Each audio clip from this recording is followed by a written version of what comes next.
বুদ্ধগয়া বা বোধগয়া ভারতের বিহার রাজ্যের গয়া জেলার একটি শহর, যা বৌদ্ধ ধর্মাবলম্বীদের পুণ্যতীর্থ। এটি বিখ্যাত কারণ এটি সেই স্থান যেখানে গৌতম বুদ্ধ বোধিবৃক্ষ নামে পরিচিত হওয়ার অধীনে জ্ঞান লাভ করেছিলেন। প্রাচীনকাল থেকেই বুদ্ধগয়া বৌদ্ধদের জন্যে তীর্থযাত্রা এবং শ্রদ্ধার বিষয়। বিশেষ করে ভাস্কর্য সহ প্রত্নতান্ত্রিক আবিষ্কারগুলি দেখায় যে এই স্থানটি মৌর্য যুগ থেকে বৌদ্ধ ধর্মাবলম্বীরা ব্যবহার করত। বৌদ্ধ ধর্মাবলম্বীদের কাছে গৌতম বুদ্ধের জীবন সম্পর্কিত প্রধান 4টি তীর্থস্থানগুলির মধ্যে বুদ্ধগয়া সবথেকে গুরুত্বপূর্ণ। অন্য 3টি হলেন কুশীনগর, লুম্বিনী এবং সারনাথ। 2002 সালে বুদ্ধগয়াতে অবস্থিত মহাবোধি বিহারটি ইউনেস্কোর বিশ্ব ঐতিহ্যবাহী জায়গায় পরিণত হয়েছিল। তাহলে বন্ধুরা, স্কিপ না করে ভিডিওটি সম্পূর্ণ দেখতে থাকো এবং ভিডিওটি যদি তোমাদের ভালো লাগে তাহলে অবশ্যই সাবস্ক্রাইব করে নিও এবং লাইক ও শেয়ার করে আমাদেরকে উৎসাহিত করার চেষ্টা করো। তাহলে আমরা আগামী দিনে আরও নতুন আরও কিছু ভিডিও বানানোর উৎসাহ পাবো। বেশ, তাহলে দেরি না করে তোমরা ভিডিওটা দেখতে থাকো এবং সমস্ত তথ্য কী করে যাবে, কোথায় থাকবে, কত খরচ হবে সবই আমি ডেসক্রিপশান বক্সে দিয়ে দেব। সেখান থেকে তোমরা সমস্ত তথ্য পেয়ে যাবে। তাহলে মূল পর্বে চলে আসা যাক, দেখতে থাকো ভিডিওটি। আজকে 13ই ফেব্রুয়ারি 2025। আজ আমরা পৌঁছে গেছি হাওড়া স্টেশনে। আজকের আমাদের ট্রেন আছে হাওড়া বোম্বাই মেল 12321, ছাড়বে 11টা 40 মিনিটে। এছাড়া আর অন্যান্য যে ট্রেনগুলো আছে সেগুলো হচ্ছে শিয়ালদা আজমির এক্সপ্রেস 12987। এছাড়া আছে হাওড়া যোধপুর এক্সপ্রেস 12307, হাওড়া বিকানির এক্সপ্রেস 22307 ইত্যাদি। এছাড়া সকালে আপনার ট্রেন পেয়ে যাবেন বন্দে ভারত এক্সপ্রেস 22303, 6:45 ছাড়ছে হাওড়া থেকে। হাওড়া বিকানির সুপারফাস্ট এক্সপ্রেস 12371, 8:15 ছাড়ছে। পূর্বা এক্সপ্রেস 12381, হাওড়া থেকে ছাড়ছে 8:15। সুতরাং আপনারা আপনাদের সুবিধা মতো যে কোনো ট্রেনেই আপনারা গয়া জংশনে যেতে পারবেন। আমাদের ট্রেনটি নির্ধারিত সময়ের ঠিক 45 মিনিট পূর্বে 8 নম্বর প্ল্যাটফর্মে দিয়ে দিয়েছে। তাই আমরা আস্তে আস্তে রওনা হয়ে গেছি আমাদের নির্ধারিত কোচের দিকে। আমাদের কোচ পড়েছে S2। এটা ঠিক ইঞ্জিনের থেকে 4টে বগি পরে, তো আমরা সেদিকেই এগিয়ে যাচ্ছি।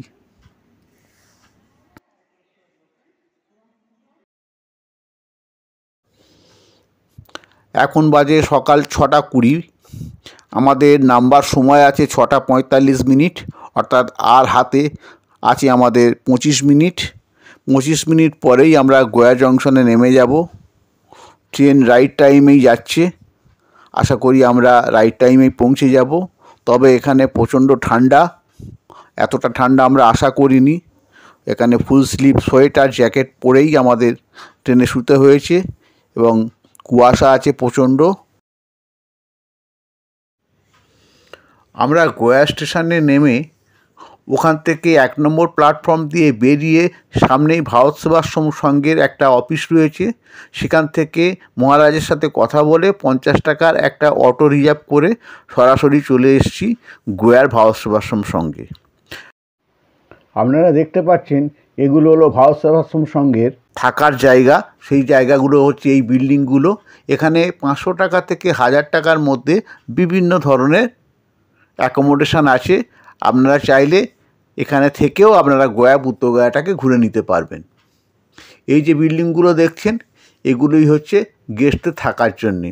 এখানে এসি আছে, নন এসি আছে, সমস্ত রকম ব্যবস্থাই রয়েছে। তবে আপনারা চাইলে আপনারা গয়াতে বা বুদ্ধগয়াতে গিয়েও আপনারা বিভিন্ন ধরনের হোটেল পাবেন, সেখানেও আপনারা থাকতে পারেন। তবে আমি ডেসক্রিপশান বক্সে কিছু হোটেলের নাম্বার দিয়ে দেবো, চাইলে আপনারা সেখান থেকেও ফোনে যোগাযোগ করতে পারবেন।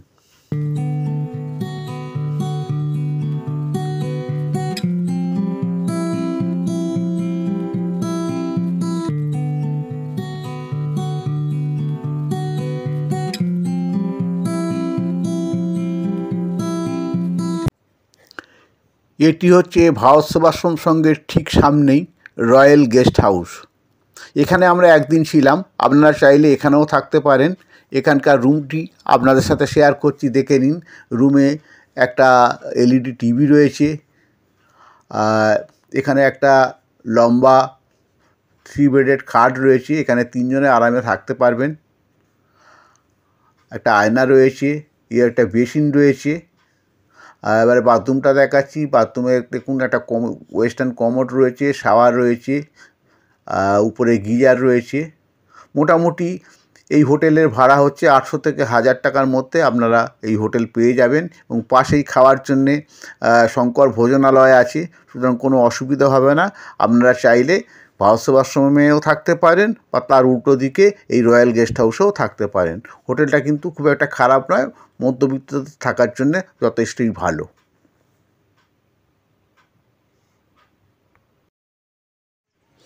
এখন আমরা গয়া থেকে সারাদিনের জন্যে 600 টাকার একটা অটো বুক করে চলে এসেছি বুদ্ধগয়াতে। তো এটাই হচ্ছে আমাদের বুদ্ধগয়ার প্রথম মন্দির দর্শন। তো আমরা এখানে নেমে এখন মন্দিরের দিকে যাচ্ছি। মন্দিরটি বেশি সুন্দর এবং এখানকার পরিবেশটাও যথেষ্ট ভালো লাগছে। এখানে কিন্তু কোনো রকম বিধিনিষেধ নেই যে ক্যামেরা অ্যালাউ নেই বা এরকম কিছু নয়।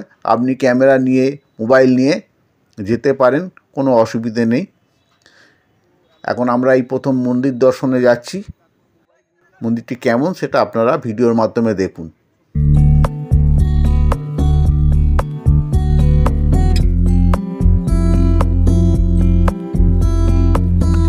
এখানের বৌদ্ধ মূর্তিটি সম্পূর্ণ শ্বেতপাথরের তৈরি।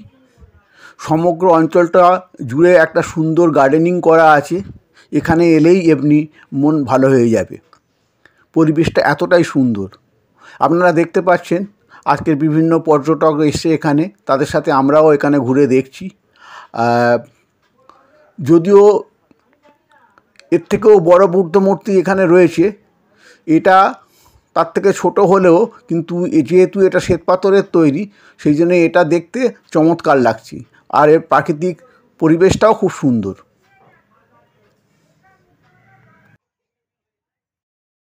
আমাদের দ্বিতীয় গন্তব্যস্থলটি হলো গ্রেট বুদ্ধ স্ট্যাচু। এটি এখানকার সবথেকে বৃহত্তম বৌদ্ধ মূর্তি। এটির উচ্চতা মাটি থেকে 85 ফুট এবং এটি নির্মিত হয়েছে ইন্ডিয়া গভর্নমেন্ট এবং জাপানের বৌদ্ধ সম্প্রদায়ের লোকেদের সমন্বয়ে এটা নির্মিত হয়েছে। আপনারা ভিডিওটা দেখতে থাকুন। এখানকার প্রাকৃতিক পরিবেশ বা এখানকার মন্দিরের সমস্ত অংশটাই আপনাদের ভিডিওর মাধ্যমে তুলে ধরছি।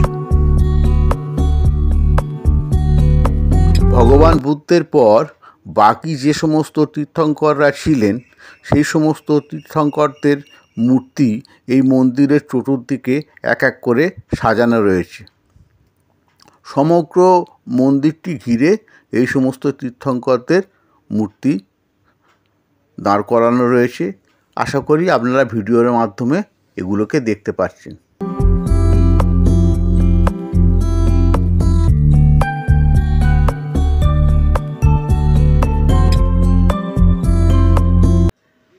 এরপর আমরা চলে এসেছি আমাদের তৃতীয় গন্তব্যস্থলে।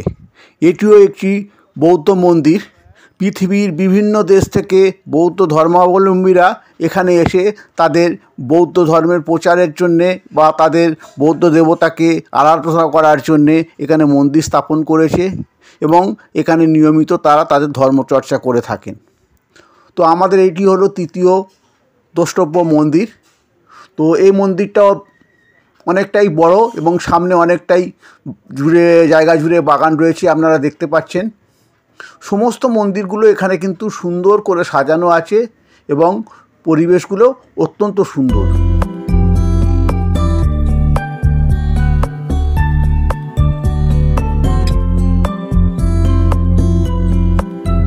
এখন আমরা মন্দিরের ভিতরে প্রবেশ করে গেছি। ভিতরে দেখতে পাচ্ছি একটা সোনালি রঙের বুদ্ধ মূর্তি স্থাপন করা আছে। মন্দিরের ভিতরটা সম্পূর্ণ নিস্তব্ধ, কোনো আওয়াজ নেই, একটা শান্তি বিরাজ করছে, দেখলেই বোঝা যায়। চারিদিকটা একটা ঝকঝকে তকতকে ব্যাপার। এটি হলো আমাদের চতুর্থ মন্দির দর্শন।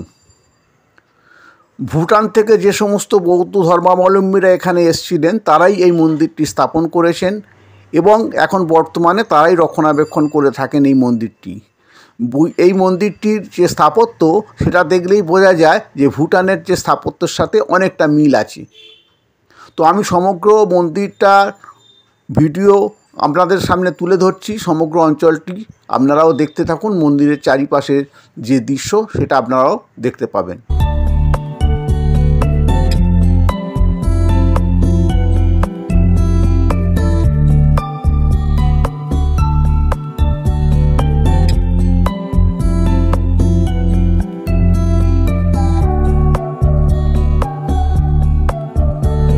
এটি হলো মন্দিরের ভিতরের অংশ।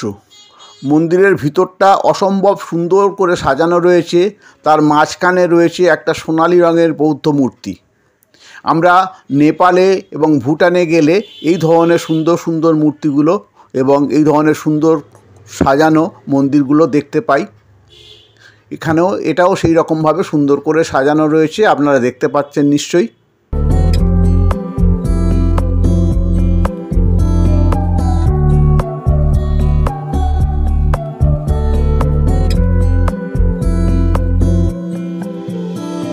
এটি হলো আমাদের পঞ্চম মন্দির দর্শন। এটিও অনেকটা জায়গা নিয়ে তৈরি হয়েছে এই মন্দিরটি। সামনে অনেকটা জায়গা বাগান রয়েছে, তারপরে এই মন্দিরটি আর রয়েছে। প্রত্যেকটা মন্দিরই অত্যন্ত সুন্দর করে সাজানো গোছানো এবং পরিষ্কার, নিট অ্যান্ড ক্লিন, আপনারা নিশ্চয়ই দেখতে পাচ্ছেন। তবে এই মন্দিরে তুলনামূলকভাবে পর্যটক সংখ্যা অনেকটাই কম, কারণ এটা একটু দূরে রয়েছে। আমরা এসছি, সেরকম পর্যটক নেই, দু একজন পর্যটক আছে। তো তবে এর গার্ডেনটা অনেকটাই বড়।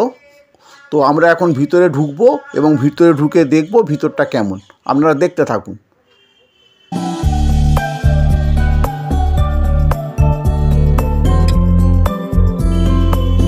এখন আমরা ভিতরটায় প্রবেশ করেছি। ভিতরটা একটা বুদ্ধ মূর্তি রয়েছে মাঝখানে এবং তার চারিপাশটা সুন্দর করে সাজানো রয়েছে, দেখতে পাচ্ছেন। পরিবেশটা ভালো, তবে এখানে পর্যটকের সংখ্যা দেখতেই পাচ্ছেন নেই বললেই চলে। আমরা আর কয়েকজনরা এসছি একটু দূরে বলে এখানে অনেকেই আসে না।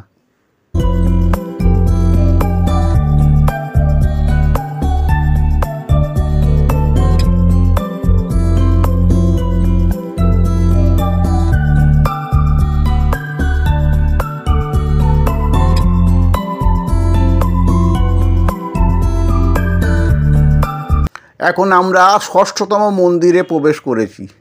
দেখতেই পাচ্ছেন সামনে সুন্দর করে কেয়ারি করা বাগান, তার মাঝখান দিয়ে রাস্তা। এই রাস্তা ধরে আমরা মন্দিরের দিকে অগ্রসর হচ্ছি। পুরো জায়গাটা আপনাদের তুলে ধরবো ভিডিওর মাধ্যমে, আপনারা দেখতে থাকুন। এটাও সুন্দর করে সাজানো রয়েছে মন্দিরটা। এখন আমরা ভিতরে ঢুকবো, ভিতরে ঢুকে আপনাদের ভিতরের অংশগুলো দেখাতে থাকবো, আপনারা দেখতে থাকুন। এখানের প্রত্যেকটা মন্দির দেখলে আপনার ভালো লাগবে। প্রত্যেকটা মন্দিরই সুন্দর এবং সুসজ্জিত করা এবং পরিবেশটা অত্যন্ত মনোরম, আপনার মনে শান্তি এনে দেবে, এটুকু বলতে পারি।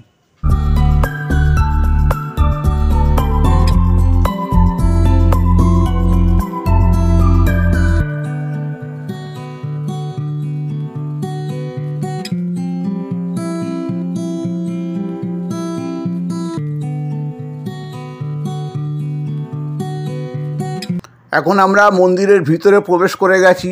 ভিতরটা দেখতে পাচ্ছেন, সুন্দর একটা বৌদ্ধ মূর্তি রয়েছে এখানে এবং তার চারিপাশটা সুন্দর করে সাজানো রয়েছে, অপূর্ব লাগছে দেখতে। নিশ্চয়ই দেখতে পাচ্ছেন প্রত্যেকটা মন্দিরের ভিতরে কারুকার্য করা অত্যন্ত সুন্দর, যা দেখলে আপনার মন অবশ্যই ভালো হয়ে যাবে। অসম্ভব সুন্দর কারুকার্য।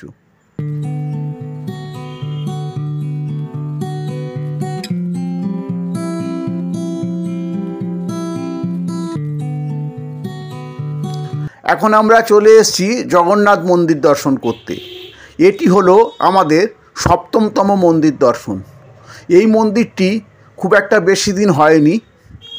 তো এই মন্দিরটি এর আগে আমি যখন এসেছিলাম তখন আমরা এটা দেখিনি, তবে এখন এই মন্দিরটি তৈরি হয়েছে, অসংখ্য লোকের ভিড়ও আছে এবং এই মন্দিরটির পাশেই হচ্ছে আমাদের বৌদ্ধগয়ার যে মূল মন্দির বোধিবৃক্ষ মন্দির, সেই বোধিবৃক্ষ মন্দিরটি আছে। তো এইটা দর্শনের পরেই আমরা কিন্তু সেই বোধিবৃক্ষ মূল মন্দিরে যাব। এখন আপনারা জগন্নাথ মন্দিরটি ভিডিওর মাধ্যমে দেখতে থাকুন।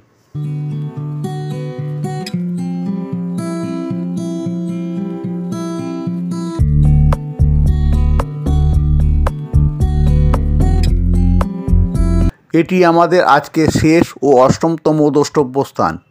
বুদ্ধগয়ার এইটি হলো মূল আকর্ষণ। এটাই হচ্ছে বোধিবৃক্ষ টেম্পল।